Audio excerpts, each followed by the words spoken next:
Hello everyone, एके ज्ञान math में आपका स्वागत है। आज मैथ क्लास 10th अध्याय 9 का प्रश्नावली 9.1 में क्वेश्चन 2 सोल्व करेंगे। इस वीडियो में क्वेश्चन 1 को सोल्व करा दिया गया है।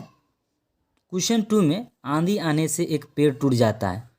टूटा हुआ भाग इस तरह मुड़ जाता है कि पेड़ शिखर को जमीन छूने लगता है और उसके साथ 30 डिग्री का कोण बनाता है। पेड़ के पाद बिंदु की दूरी जहां पेड़ का शिखर जमीन को छूता है तो 8 मीटर है। पेड़ की ऊंचाई ज्ञात करना है। तो यहाँ पे क्वेश्चन करा आंधी आने से एक पेड़ जो टूट जाता है, टूटा भाग इस तरह मुड़ जाता है कि पेड़ शिखर को जमीन छूने लगता है। तो पेड़ जमीन पर ही ना होगा, तो आप क्या है ना, ये आपका ए, इसको मान लीजिए ए बी, ये पेड़ है। अब पेड़ जमीन पर ही तो होता है, तो जमीन आपको मान लीजिए बी, ये आपका सी हो जाएगा। क्या होगा? B C. आप क्या है ना, ये थोड़ा और लंबा कर दीजिए। पेड़ की लंबाई ए बी है और ज़मीन बी सी पर है। क्या है? बी सी पर ए बी है। तो टूटा हुआ भाग मान लेते हैं यहाँ से टूट गया, ये बिंदु यहाँ से टूटकर सी बिंदु पर क्या होगा? मिल गया। ये आंधी आने से क्या हो गया है ना, सी बिंदु से, या आप इसको कह दीजिए डी बिंदु से। क्या कह दीजिए? डी बिंदु से। डी बिंदु से टूटकर क्या हो गया? सी बिंदु पर मिल गया। तो आप इसको पहले लिख लीजिए। माना कि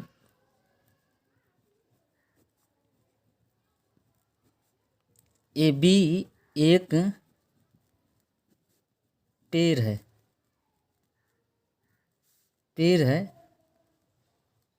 जिसकी लंबाई ज्ञात करनी है।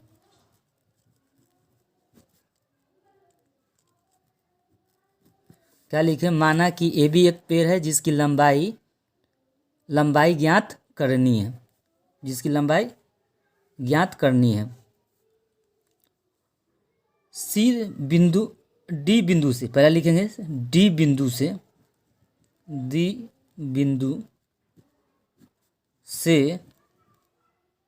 पेड़ टूटकर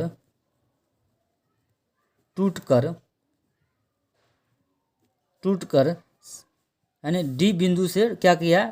टूटकर क्या हो गया? सी बिंदु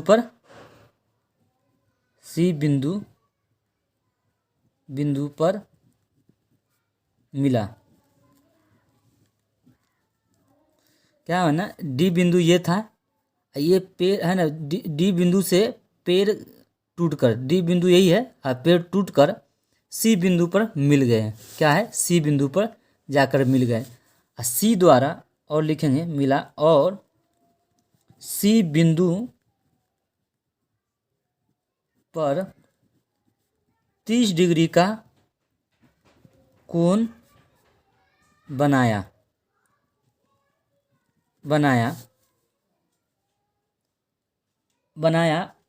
और देखिए ये पेड़ है, पेड़ का पाद बिंदु है, और ये पेड़ का शिखर है। ये शिखर टूटकर क्या है? बिंदु सी पर चले गए। तो आप लिख सकते हैं बनाया पेड़, यहाँ थोड़ा कॉमा दे दीजिए आपको, पेड़ के पाद बिंदु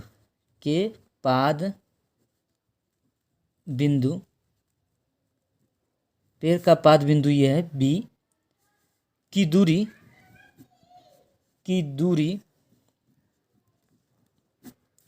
जहां पेड़ का शिखर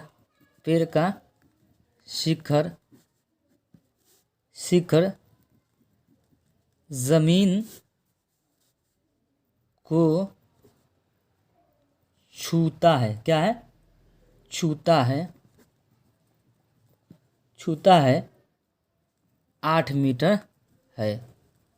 यानी पेड़ का पाद बिंदु ये है कि दूरी जहाँ पेड़ का शिखर आपका ए हो गया, जमीन को छूता है, कहाँ पे छूता है, सी बिंदु पर। अब टूट गया, क्या सी बिंदु पर छू रहा है, तो इसकी बीच की दूरी क्या है, 8 मीटर है।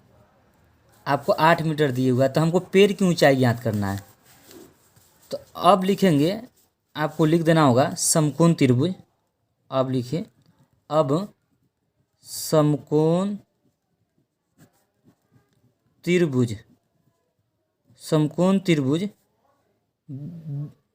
डी सी बी में, ये है डी आपका सी और बी में, डी सी बी में क्या है ना, हम लेते हैं, आपको आधार दिया हुआ है, ये 30 डिग्री है आपके पास। ये पेड़ जब टूटता है ना, पेड़ डी बिंदु से टूटा है, जब यहाँ पर गिरा है तो इनके साथ आपका 30 डिग्री का एंगल बना है।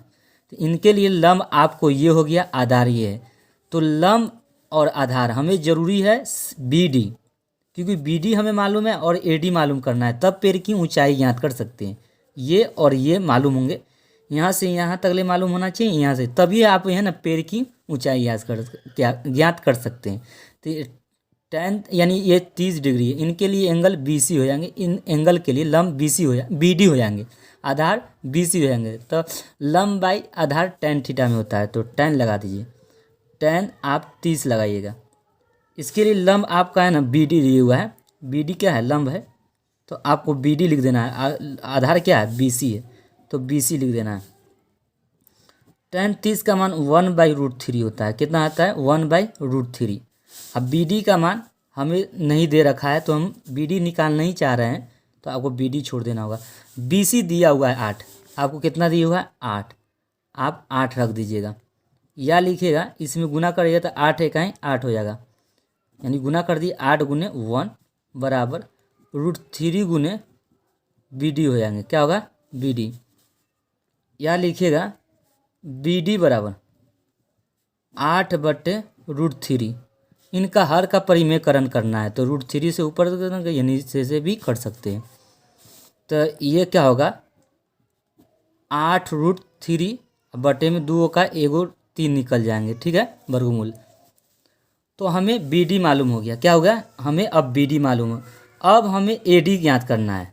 तो देखिए ए डी जितना है उतना ही डी सी है, जितना ए डी का ही भाग तो डी सी है, यही तो पेड़ यानी डी से टूटे हुए थे, इन्हीं का तो भाग यानी ए डी जितने हैं जितना डी सी है, यही टूट कर क्या हो गया, सी बिंदु पर गए थे। तो ए डी बराबर क्या है, सी डी।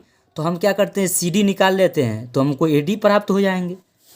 तो हम वही आपके सामने अब क्या करते हैं, अब साइन लगाएंगे, क्या लगाएंगे, साइन। तो हमें आपको साइन लगा दीजिएगा, साइन।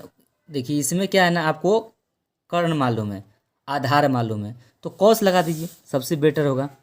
तो cos 30 degree is equal to आधार, क्या होगा, इस एंगल के लिए आधार, लंब तो ये है, आधार क्या है, बी सी, तो बी सी लिखिए। अब बी सी और क्या है ना, कर्ण क्या है, सी डी है, तो सी डी आपको लिख देना है। या लिखिएगा cos 30 का मान होता है √3/2 होता है।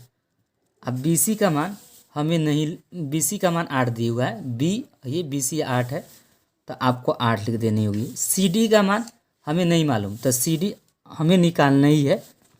या लिखेंगे, गुना कर देंगे, √3 गुने सी डी बराबर 8 गुने 2 हो जाएंगे, ठीक है। और या लिखेगा सी डी बराबर 8 दूनी 16 बटे √3 हो जाएंगे, क्या होगा, 8 दूनी 16, ये गुना है तो बटे में, हर का परिमेयकरण कर दी, ऊपर नीचे 3 से परिमेय, हर नीचे हर आता है ना, ऊपर नीचे से गुना कर देते हैं। तो आप लिखिए C D is equal to क्या होगा, 16√3 बटे में 2 का 3 है, तो एगो निकल जाएगा वर्गमूल में। तो हमें पेड़ की ऊंचाई ज्ञात करना था, क्या करना था, पेड़ की ऊंचाई हमें ए बी निकालना है। तो लिखेंगे पेड़ की ऊंचाई, ऊंचाई ए बी, क्या लिखना है, ये ए है अब बी है, पेड़ की ऊंचाई A B is equal to हो जाएगा आप A B is equal to लिख सकते हैं। देखिए ए और बी को लिख सकते हैं बी, देखिए ए बी जो है ना आपका पूरा है, तो आप क्या कर B D plus A D लिख दीजिएगा। क्या लिखिएगा? B D plus A D. अब क्या है ना, बी डी का मान हमें यहाँ निकाल चुके हैं। बी डी का मान 8√3/, ये बी डी का मान है 8√3। लिखेंगे 8√3, अब बटे में 3 लिखे हुए हैं, 3 है, 8√3 बी डी का मान है। हमें ए डी का मान, तो ए डी है ना, जो ए डी है, जो भाग आपका ए डी है वही तो भाग आपका सी डी है। तो आप है ना ए डी का मान है ना, आपको ए डी और सी डी दोनों बराबर है, तो 16√3 अब बटे में 3 है। ठीक है, आप चूँकि यहाँ पे लिख सकते हैं, चूँकि डी सी बराबर ए डी, यहाँ लिख सकते हैं डी सी बराबर ए डी। क्यों? क्योंकि आपका सी डी यही तो भाग ए डी है, जो ए डी भाग है वो सी डी है, तो दोनों क्या है ना बराबर है। तो हमें सी डी बराबर ए डी, तो हम ए डी अगर मालूम नहीं है, सी डी मालूम है, सी डी यहाँ मालूम था, यहाँ C D is equal to क्या है 16√3/2 है, 3 है। अब इनका बटा का जोड़ कर दीजिए, 3 होंगे, ये 8√3 हो गए, ये 16√3 हो गए, 8 16 जोड़ेंगे तो 24 हो जाएंगे, 24√3 अब बटे में 3 से भाग दिया, 3 का 3, 8 3 का 24, 8√3 मीटर हो गए। नेक्स्ट वीडियो में मिलेंगे।